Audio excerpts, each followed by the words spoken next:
andare in giardino, sai, non si può più andare in giardino a mangiare, fare qualche picnic, niente. Aria condizionata e basta. Non si può andare più in casa, si respira più. Per cambiare aria È grave per chi ha problemi di respirazione, per chi ha allergie, perché ha l'attacco d'asma, perché viene l'attacco d'asma.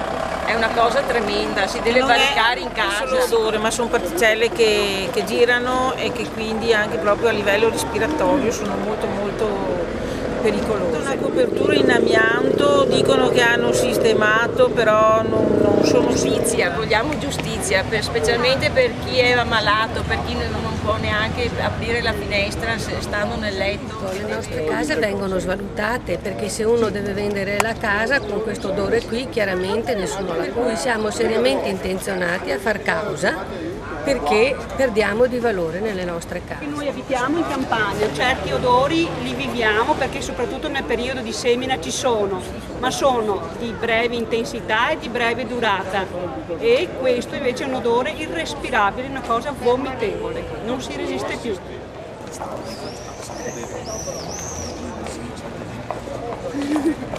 Come potete vedere anche d'estate, non solo d'inverno, dobbiamo sigillare porte e balconi e rimanere chiusi in casa. Pensare di andare a fare una corsa la sera è impensabile. Vuol dire non andare a fare qualcosa per la propria salute, ma vuol dire è un suicidio, perché veramente ti accasci lungo la strada e inizi a vomitare. Non si può, è impossibile. Dopo aver lavorato, stanco, hai voglia di sfogarti, e cosa fai? Ti demolisci la casa da dentro perché non puoi uscire. Non è pensabile andare avanti così. Decente la situazione, soprattutto quando c'è tanto caldo e l'afa, si sente tantissimo perché fa una cappa di puzza, un odore maleodorante, come l'ho detto anche in udienza, proprio dà il senso del vomito grandissimo. Cioè, mai sentito una cosa del genere in tutta la mia vita. Cioè, una cosa per i bambini, per i vecchi, non si può. Stanno calpestando un diritto inviolabile che è quello della salute, che secondo me con questo problema va a discapito proprio della salute in maniera totale, perché qua parliamo che si può prendere malattie sul serio a livello intestinale, a livello respiratorio grandissimo, quindi il problema è veramente grande e bisogna risolverlo assolutamente. Io come tutti i cittadini siamo qua una piccola rappresentanza, ma dovremmo essere in 3.000, cioè tutti il comune. Siamo in 3.000 nella riunione che abbiamo fatto precedente, poi oggi le persone lavorano e quindi... Sì, beh, infatti. Ma comunque le firme sono tantissime. Pochi ma buoni. Le firme sono veramente tantissime.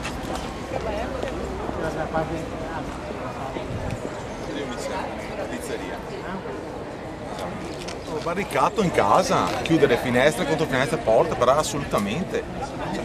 E così trovi avere una mascherina, una maschera anti quello che vuole. Non basta. Ma non basta lo stesso. Passa comunque. No. Ho provato con la mascherina, anche quelle con i filtri. Passa comunque. È impossibile.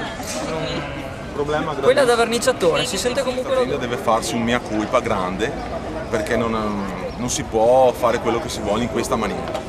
Cioè, ci sono delle regole ben precise e queste devono essere rispettate. Una delle colpe principali in ogni caso c'è la NASA, l'UIS, perché è quello che è l'ente più latente in questo caso, perché lui si preoccupa soltanto che l'allevamento sia nelle condizioni ottimali e quindi non ci sia moria di animali, tutto il resto che noi viviamo lì vicino non gli interessa nulla. E questo qua non è un corretto modo corretto di comportarsi nei confronti della popolazione. Lì sono tutti i giorni, il problema è che chi la sera ce l'ha chi a nord perché arriva il vento da sud, alla mattina ce l'ha chi a sud perché arriva il vento da nord, quindi l'odore è costante. Come gira l'aria? Sempre costante, infatti chi poi vive proprio lì attaccato, lì non riesce più a... Un punto di domanda bello grande perché l'ASL non riesce anzi prescrive degli accorgimenti, ma non li obbliga, come ad esempio ha prescritto una nebulizzazione attorno ai prefabbricati degli allevamenti, ma non obbliga nulla. e quindi ovviamente tutti gli allevatori e comunque il privato non fa nulla in più di quello che deve limitarsi a fare orecchie di mercante per il proprio profitto. Sì, perché se fosse solo puzza uno dice vabbè, sento non so, magari qualcosa di anche naturale, deiezione di maiale, uno dice vabbè, puzza normale, ma sta roba qua è un viscolo che per me è un veleno, non è... Usare degli enzimi per eliminare un pochino questo odore. Sì, anche ha fatto delle depurazioni, ma gli enzimi nessuno va a controllare se li usano oppure non li usano, perché adesso che si è mosso qualcosa, che è stata fatta una riunione, diciamo che un pochino, tra virgolette un pochino, l'odore è cessato, quindi qualche provvedimento l'hanno adottato. Cioè, devi chiuderti in casa, è un diritto negato all'aria. E poi è ad intervalli, uno dice va bene, è andato via, apre le finestre, dopo 10 minuti mamma mia si sente dentro in casa l'odore, allora richiudi tutte le finestre perché si accumula e l'odore rimane dentro in casa, quindi è una cosa dalla quale non ci si salva. Alla provincia, da quando ho conosciuto l'evento di tacchini non ho più mangiato tacchini. Che fare una grigliata di sera è impensabile. Pensavo al grigliato di tacchini io. Non mangiamo più tacchino, Non riusciamo più a tentarli. Mangiate carni bianche, ogni volta che la vedo al supermercato faccio proprio una roba. Sai cosa che io mangiare, cosa che io faccio. Proprio mi dà fastidio vedere la carne. Per un'aria pulita per i cittadini abbasso i tacchini.